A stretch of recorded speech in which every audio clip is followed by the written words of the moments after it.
በባላደራው 206,000 ተጭበረበርኩ ያሉት አቶ ታምሩ ቦሌ ሸገር ገባ ብሎ ስፖርት ሰርቶ ሲወጣ አገኘኝ። መኪና ውስጥ ሆኖ ጠራኝ። ከኋላ ገብቼ ቁጭ አልኩ። አወራኝ። ሁሌ ያዩታል፣ በሽተኛ እንደሆኑ ያስታውቃሉ አለኝ። ይሄ ሰውዬ እየሰራ ያለው ስራ ማለት ነው የሌላ ዓለምን እያነጋገረ ነው ያለው። ሰሞኑን ደግሞ እየሰራ ያለው ስራ እኔ የዚህ ሰውዬ ሮል ሞዴል ዑመር ኢብኑ ኸጣብ ነው ይመስለኝ። አህመድ አልሸርዕ ነው ጨለማ ስለሆነ ካልታያችሁ ነው። አህመድ አልሸርዕ ሮል ሞዴል ዑመር ኢብኑ ኸጣብ እየመሰለኝ ነው የሚሰራቸው ስራዎች ማለት ነው። ተጠንቀቁ፣ እንዳትቀጡ። ቁልፍ መያዝ በህግ ያስቀጣል። ለጥንቃቄ ይህንን መረጃ በማድመጥ ለሌሎችም ሼር እያደረጋችሁ አዳርሱት። የሰው ልጅ እስካልተናገረ ድረስ በሰላም መኖር ይችላል። ሲናገር ወይም ይከስራል ወይም ያተርፋል። አላህ ተባረከ ወተዓላ መልካምን እንድንናገር ከመጥፎ ዝም እንድንል አዘነ። ወቁሉ ሊናሲ ሑስነን ብሏል። ለሁሉም የሰው ልጅ መልካምን ተናገሩ ብሏል። ለሙስሊሙም፣ ለካፊሩ፣ ለወዳጁም፣ ለጠላቱም፣ ለወንዱም፣ ለሴቱም፣ ለትልቁም ለትንሹም መልካምን እንድንናገር አላህ አዘነ። ወቁሉ ሊናሲ ሑስነን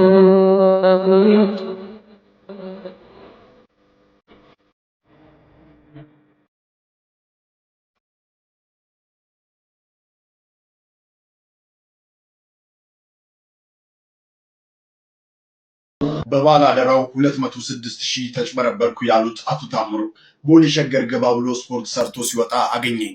መኪና ውስጥ ሆኖ ጠራኝ። ከኋላ ገብቼ ቁጭ አልኩ። አወራኝ። ሁሌ ያዩታል፣ በሽተኛ እንደሆኑ ያስታውቃሉ አለኝ። ከ1972 ጀምሮ ታሪኬን ሳጫውተው ከኔ ጋር አለቀሰ። ባለ 110,000 ብር ባለ 200 የታሰረ 2 ሰጠኝ።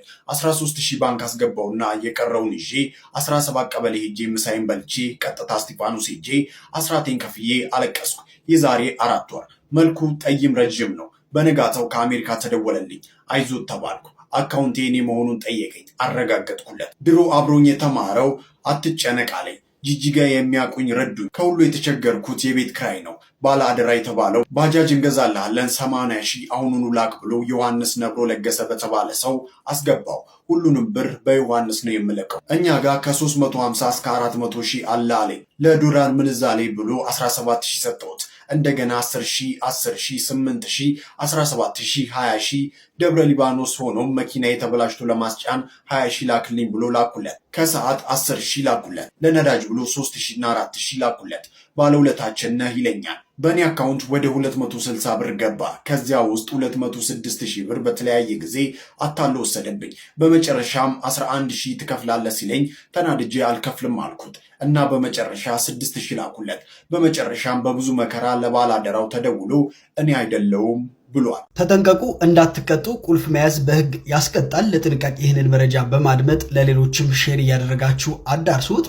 በርካታ የቤት መክፈቻ ቁልፎች በእጃችሁ ወይም ደግሞ በኪሳችሁ ይዞ መገኘት በህግ እንደሚያስቀጣም ምን ያህሎቻችሁ ታውቃላችሁ? አንድ ሰው ከሚመለከተው ውጪ ማለትም ከቤትና እንዲሁም ደግሞ ከመኪና ውጪ የሌሎቹን የቤት ለመዝረፍ በሚመስል መልኩ በርካታ ቁልፎችን ይዞ ቢገኝ ታዲያም በኢፌድሪ የወንጀል ህግ መሰረት ጥፋተኛ በሚል እስከ 15 ቀን ለእስር ሊዳረግ እንደሚችል እንግዲህ ጠበቃ ሰብለ አሰፋ ገልጻለች። በመሆኑ በርካታ ቁልፎች ይዛችሁ የምትንቀሳቀሱ ሰዎች ከወዲሁ ጥንቃቄ እንድታደርጉም አሳስባለሁ። እናንተስ ስለ ህጉ ምን ትላላችሁ? ሐሳባችሁን አጋሩኝ። ፎሎ ማድረጋችሁ እንዳትረሱ። እዚህ ሰውዬ ቤት የገቡ ሁሉም ህጻናቶች በየወሩ ይሞቱ ነበር። መሐመድ ቤዚቅ የሚባለው ሰውዬ ህጻናቶችን በጉዲፈቻ እየወሰደ ያሳድግ ነበር። ግን ሁሉም ህጻናቶች ትንሽ ቀን እንደቆዩ ይሞቱ ነበር። ይህንንም ነገር የተመለከቱት ጎረቤቶቹ ሁኔታውን ለፖሊሶች ያሳውቃሉ። መሐመድ ቤዚቅን በጉዲፈቻ የሚቀበላቸው ልጆች ግን በከፍተኛ ህመም የሚሰቃዩ ምንም የመትረፍ ዕድል የሌላቸውንና በቤተሰቦቻቸው ጭምር ሆስፒታል ውስጥ እንዲሞቱ የተተዉ ህጻናቶችን ብቻ ነበር በጉዲፈቻ እየተቀበለ የሚያሳድግ የነበረው። መሐመድም ልጆቹ እስከሚሞቱበት እስከ መጨረሻው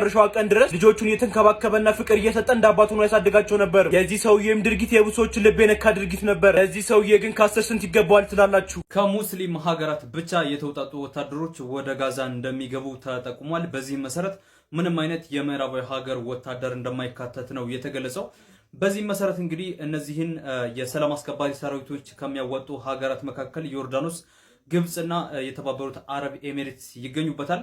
እስራኤል በበኩሏ ኳታርና ቱርክ ወደዚህ ነገር ውስጥ እንዳይገቡና ወታደሮቻቸው እንዳያዋጡ አስጠንቀቃለች። ምክንያቱም እስራኤል እነዚህ ሁለቱ ሀገራት ከሐማስ ጋር ግንኙነት አላቸው ብላ ስለምታስብ ማለት ነው። ምንም እንኳን የአሜሪካው ፕሬዚደንት ዶናልድ ትራምፕ በሐማስና በእስራኤል መካከል የተደረገውን የተኩስ አቁም ስምምነት ያደረጉ ቢሆንም በክልሉ ያሉ እስላማዊ ሀገራት ይህንን ነገር በኃላፊነት እንወስደዋለን፣ በክልላችን ያለውን የሰላም ማስከበር ስራ እንሰራለን በማለት እንግዲህ ይህንን ነገር ሊያደርጉ እንደሆነ ነው የተጠቆመው። ከዚህ በተጨማሪም በቅርቡ እንግዲህ ከእስራኤል ጋር ጥሩ ግንኙነት እየፈጠረች የምትገኘው ኢንዶኔዥያም ወታደር እንደምታዋጣ ነው የተጠቆመው። ነገር ግን እስካሁንም ድረስ እነዚህ ከሙስሊም ሀገራት ብቻ የተውጣጡ የሰላም አስከባሪ ሰራዊቶች በምን መንገድ ሰላም እንደሚያስከብሩ አልተገለጸም። ሐማስን ትጥቅ በማስፈታት ይሁን ወይም ደግሞ ሐማስ የያዛቸውን አካባቢዎች በማስለቀቅ ፖሊሲያዊ እርምጃ መውሰድ የሚለው እስካሁን አልተወሰነም።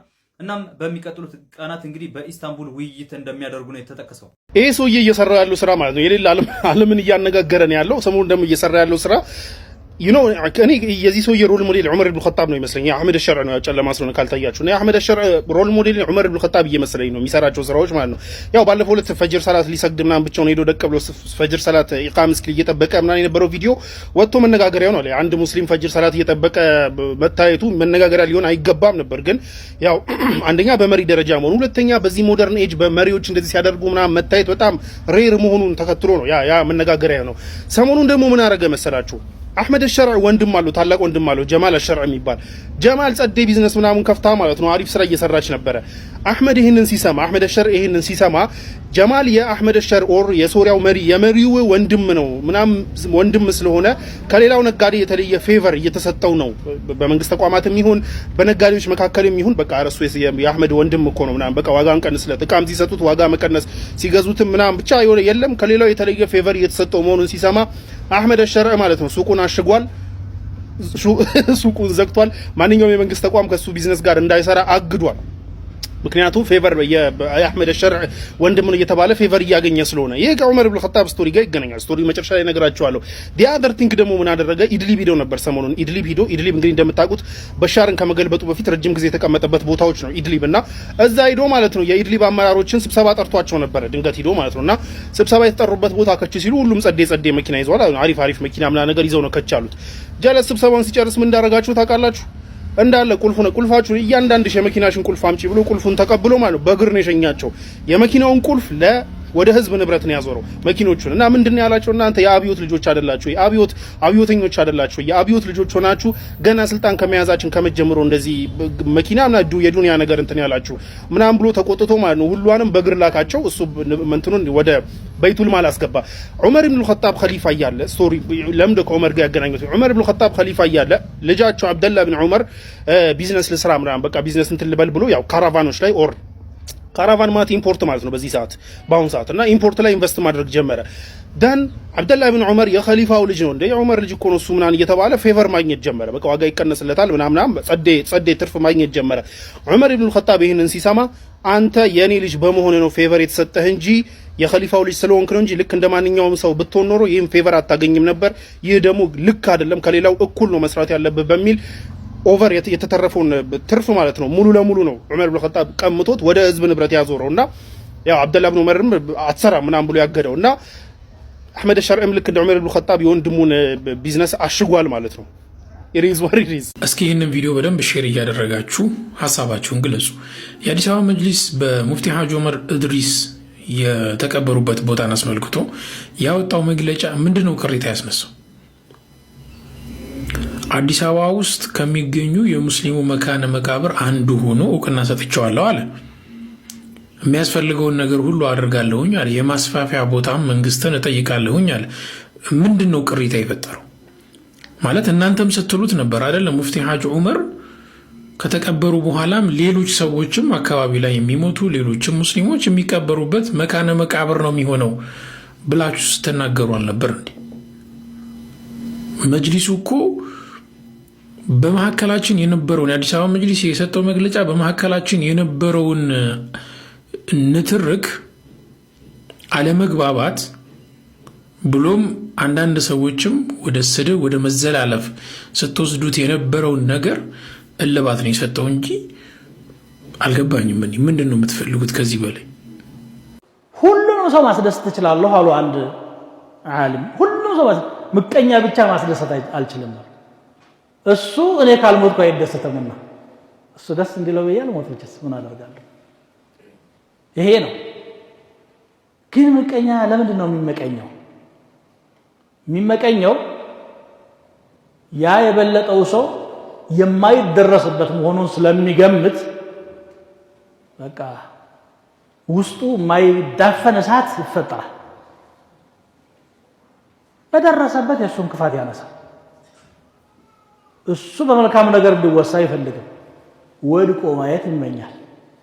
በዚያ ፋንታ ግን ማድረግ የሚችለው ነገር ነበረው። ተበለጠ አይደል? ለምን እኔስ እዛ አልደርስም ብሎ በትጋት ወይም ደግሞ አላህ ነው ሪዝቅን እኮ የከፈለው፣ ሁሉ ነገራችንን አላህ ነው የከፈለው፣ የሰውነታችንን ቅርጽ ሳይቀር هو الذي يصوركم في الأرحام كيف يشاء ነው። ወንድ የሆንከው ሴት የሆነሽው ነጭ የሆነው ጥቁር የሆነው ረጅም ቀጭን ወፍራም ምናምን ሁሉ ነገር የአላህ ድርሻ ነው። خلاص የአላህ ስራ ነው፣ ለሱ ሰጥቶታል። አላህ በረካ ያርግለት። ለኔም ደግሞ የሰጠኝ ውዞ አለ ብሎ ኒዕማውን ሲያስብ ይቀልለታል። አንዱ ይሄ ነው። ወይ ደግሞ እሱ የሆነውን ነገር ለመሆን መጣር ነው። በእውቀት በለጠ ተማር፣ በስራ በለጠ ስራ፣ በአካል ጠንከር ብሎ ተገኘ፣ አንተም ጠንከር ያልክ ለመሆን ሞክር። አለዚያ ተወውሱን اتركه فرزقه يخصه ورزقك يخصك። አንተ ሲሳይ ለብቻው የሱ ሲሳይ ለብቻው፣ አንተ እሱን አይደለም። አላህ ፈضል የሰጠውን ሰው ዝቅ ማድረግ አትችልም።